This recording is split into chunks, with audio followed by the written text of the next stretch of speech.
Okay, my students, as usual, every morning, we will start our daily devotion. And then please take your Bible and sit properly. Prepare your heart and prepare your soul.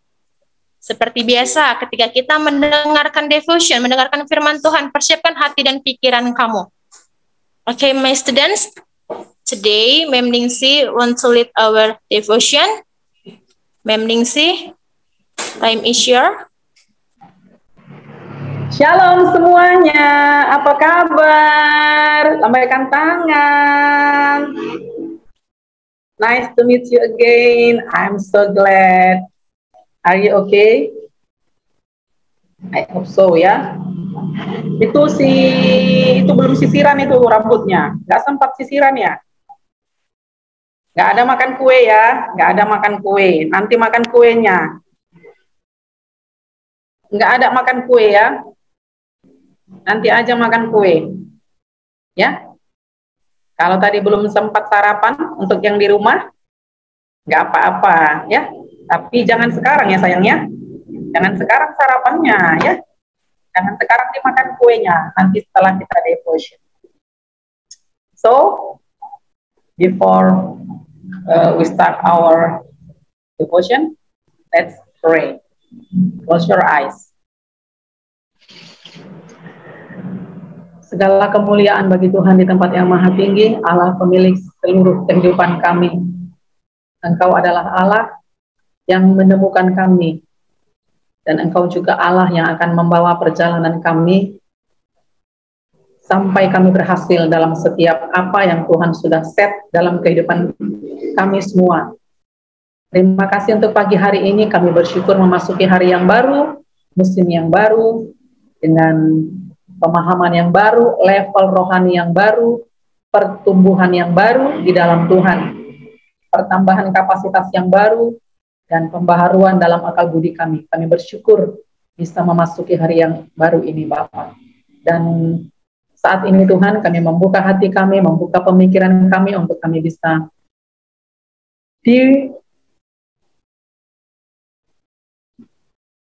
dicukupkan kebutuhan kami akan firman-Mu.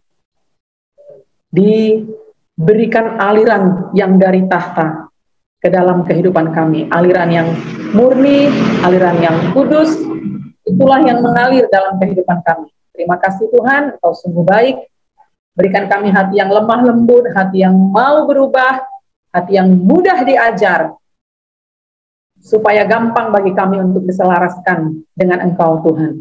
Supaya satu kali juga Tuhan membutuhkan kami, kami telah menjadi orang-orang yang siap, menjadi orang-orang yang tersedia bagimu Tuhan, menjadi mitra bagimu untuk mewujudkan datangnya kerajaan-Mu di bumi ini, sama seperti di surga. Terima kasih, segala pujian hanya bagi Engkau ya Allah. Dalam nama Yesus kami berdoa dan bersyukur. Amin.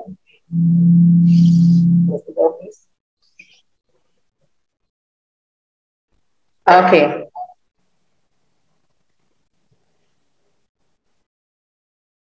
Coba habis.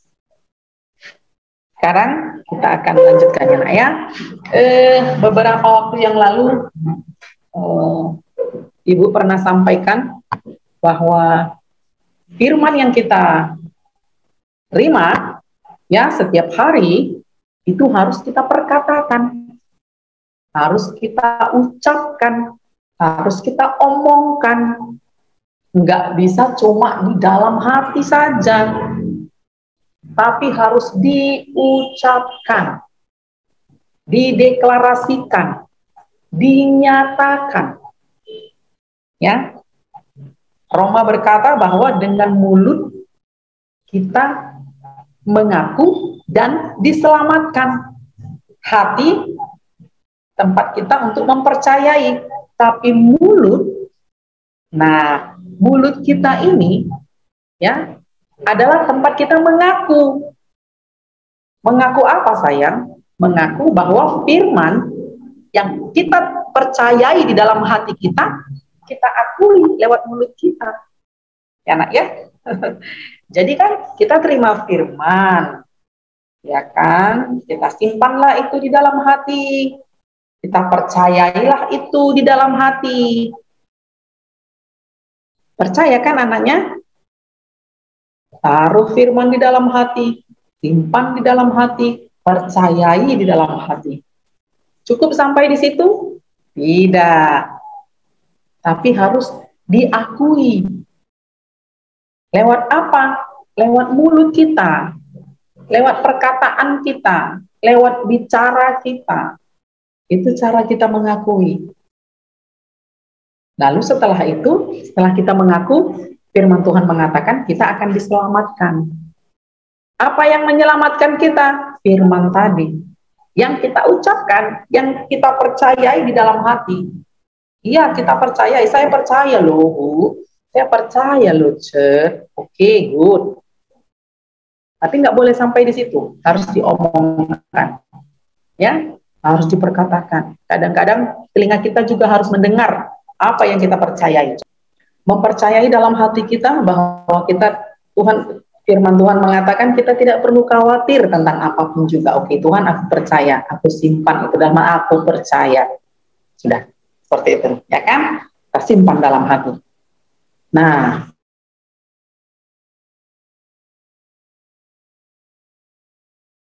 ada saja, ya. Nah, lalu ketika masalahnya datang dan kita khawatir, apa yang harus kita lakukan?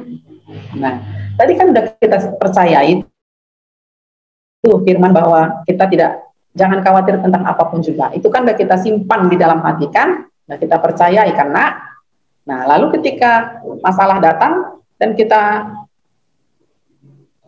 didatangi oleh kekhawatiran, kita deklarasikan firman yang kita simpan tadi di dalam hati yang kita percayai tadi. Kita bilang, firman Tuhan mengatakan, jangan khawatir tentang apapun juga, karena Allah memelihara hidupmu. Deklarasikan kayak gitu, ya. Nggak usah teriak-teriak juga, jadi ribut juga. Nanti pikir orang pula kita lain dari yang lain kan. Tapi ucapkan itu lewat bibirmu sampai telingamu mendengar. Paling nggak telinga kamu mendengar. Ambil satu tempat mungkin atau ya gitu ya. Jangan khawatir tentang apapun juga. Karena Allah memelihara hidupmu. Jangan khawatir tentang apapun. Nah, seperti itu. Deklarasikan itu terus. Telingamu mendengarkan. Ketika telingamu mendengar, seluruh tubuhmu itu juga mendengar. Otakmu mulai berfungsi untuk berpikir jadi positif. Ya, penting sekali kita berhati-hati dengan apa yang kita dengar. Karena ya, banyak yang kita dengar sehari-hari. Yang nggak benar pun kita dengarnya. Yang aneh-aneh kita dengar juga.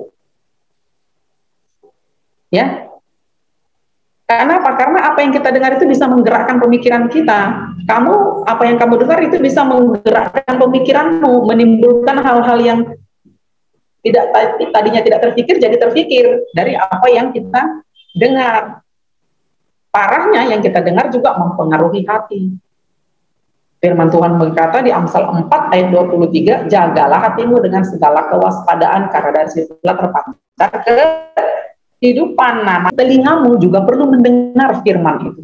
Yang keluar dari keyakinanmu, yang keluar dari apa yang kamu percayai. Ya, kamu tadi kan mempercayai firman di dalam hatimu kan? Firman yang kamu terima, kamu taruh di dalam hati, kamu simpan di dalam hati, kamu percayai di dalam hati. Sampai di situ? Tidak. Kamu harus mengakuinya, mengucapkannya. Apa saja yang mempengaruhi pikiranmu? Kamu bisa mengucapkan firman untuk melawan pemikiran yang tidak benar. Ya? Ketika kamu mengucapkannya, ketika kamu mengatakan firman tadi, ketika kamu mendeklarasikan firman tadi, telingamu mendengar. Ya, ketika telingamu mendengar, kamu ucapkan terus sampai kamu yakin, ya, sampai telingamu yakin, pikiranmu yakin, maka pikiranmu yang tadinya khawatir itu berubah. Ya. Kenapa? Karena yang kamu dengar sudah yang berasal dari Tuhan. Bukan lagi yang lain-lain. Ya, Nak ya. Jadi hati-hati juga dengan apa yang kita dengar. Hawa di Taman Eden dulu Dia dengerin yang salah. Ya, Hawa itu dia kasih telinganya mendengar yang salah. Coba dulu dia tidak kasih telinganya mendengarkan iblis ngomong-ngomong, ngobrol-ngobrol sama dia, Hawa nggak jatuh dalam dosa. Dia nggak akan makan itu buah apel. Tanah tidak akan terkutuk karena dosa di Taman Eden. Kita juga nggak susah-susah cari makan. Ya. Tapi itu Hawa kasih telinganya, ngobrol, dengerin apa kata iblis. Dia kasih telinganya, dia denger. Oh iya ya, dikawani lagi ngobrol kan. Gimana kira-kira gitu kan. Kata Tuhan, firman Tuhan mengatakan gini-gini, iblis putar balikan.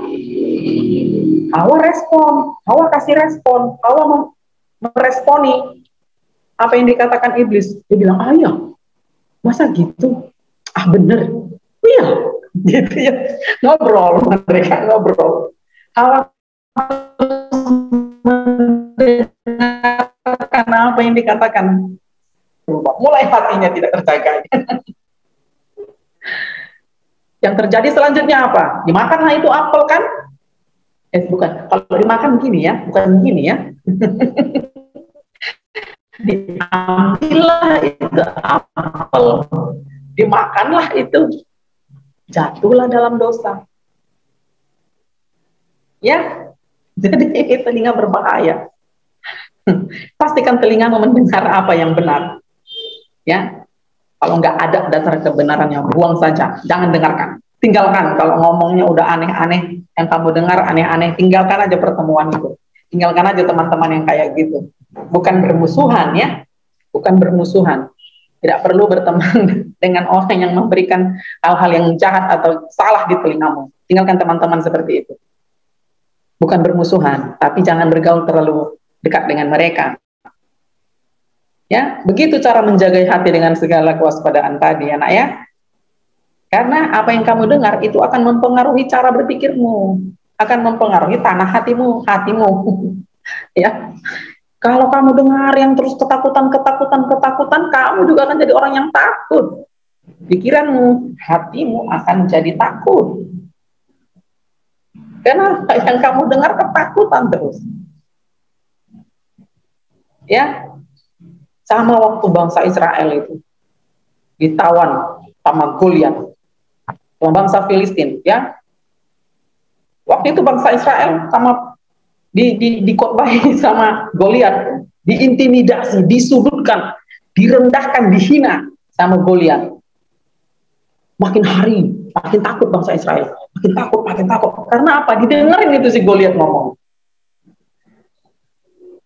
Si Goliat tuh ngomongnya yang menjatuhkan, merendahkan, menghina, mengintimidasi, memojokkan kata-katanya itu ya sama bangsa Israel. Akhirnya bangsa Israel udah hidup dalam ketakutan, takut kali sama si Goliat. Ya, sampai apa itu berubah? Sampai Daud datang. Ya, Daud nggak terintimidasi, dia nggak mau dengerin apa kata Goliat. Waktu Daud ngantar makanan ke tempat pertempuran lah ya, ditengoknya udah ketakutan semua orang-orang bangsa Israel. Daud nggak takut, dia dengar nggak yang dibilang Goliat? Dia dengar juga. Tapi apa kata Daud? Siapa ini? Anjing mana ini berani menghina barisan Allah? Gitu. Kenapa? Daud nggak dengerin apa kata Goliat. Kata-kata Daud, kata-kata Goliat itu didengerin juga sama Daud. Didengar sama telinga, tapi dia tidak mau merespon. Ia tidak merespon. Ya, Daud tidak merespon apa kata Goliat. Daud nggak bilang, oh ya, memang kayak gitu ya, kayak gitu. Daud nggak kayak gitu. Waktu Goliat ngomong aneh-aneh, yang merendahkan, mengejek, mengintimidasi, menjatuhkan dan segala macam lah itu ya, supaya bangsa Israel itu ketakutan, terintimidasi dan tidak berani melawan. Daud nggak mau dengerin itu. Waktu dia mendengar Goliat ngomong macam-macam, dia nggak percaya, dia nggak mau kasih telinganya untuk mempercayai itu. Dia mempercayai Allahnya. Makanya responnya berbeda. Jadi berani ya. Daud nggak dengerin apa kata Goliat. Dia nggak percaya sama Goliat. Nggak dia, oh iya ya, iya Goliat ya. Oh benar, nggak ada dibilangnya gitu. Responnya berbeda. Responnya berbeda dengan Hawa di Taman Eden. Hawa kan gini, oh iya ya, iya ya, oh gitu ya, gitu ya. Dia responnya iblis. Akhirnya apa? Dia jatuh dalam dosa. Beda sama Daud. Ya kan nak ya? Daud dia justru marahin itu si Goliat. Kalau bahasa Medannya, diam kau! Gitu ya. Kalau misalkan kamu ya kan, di padang, di tempat itu waktu itu, dengan gaya Medan ya kan, apanya kau bilang? Oh, tapi kau, diam kau! Gitu ya. Gitu harusnya respon kita untuk sesuatu yang tidak benar. Gak ada itu. Nggak usah kamu. Gitu kan. Ngomong gitu harusnya sama yang nggak benar. Bukan diresponi, oh ini, oh iya ya, oh iya, udahlah habislah kita pikiran dan hati kita jadi tidak lagi selaras sama firman. Firman bilang apa, kita mikir apa. Sayang ya. Nah itu pentingnya mendeklarasikan firman, mengucapkan firman, memperkatakan firman. Ya, telingamu perlu mendengar, seluruh anggota tubuhmu harus mendengar. Ini hidup, ini nak hidup, nggak mati ini. Ini nggak bisa merespon, dia bisa merespon. Ini seluruh tubuh ini hidup, hidup ini nak hidup. Oke ya. Nah jadi penting sekali kamu memperhatikan apa yang kamu dengar. Berkatakan firman supaya telingamu mendengar yang benar, sehingga tubuhmu juga merespon, pikiran dan hatimu juga menjadi benar. Oke, sampai di sini saja perenungan kita pagi hari ini. Perhatikan apa yang kamu dengar, ya, hati-hati, karena itu bisa mempengaruhi hati dan pemikiran. Sampai di sini renungan kita pagi hari ini. Saya kembalikan kepada Teacher Astrid. God bless you, bye-bye. Okay. Ma'am Ningsi, thank you for the word of God. Give two thumbs to Ma'am Ningsi, my students, and give applause to our God.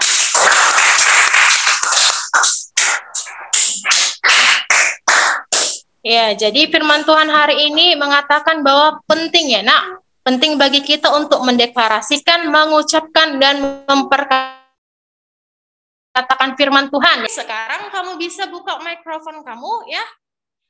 Say bye-bye to your friends, to all teachers, to Ma'am Ningsi, to Madam. Ya, bisa dibuka ya. Bye-bye.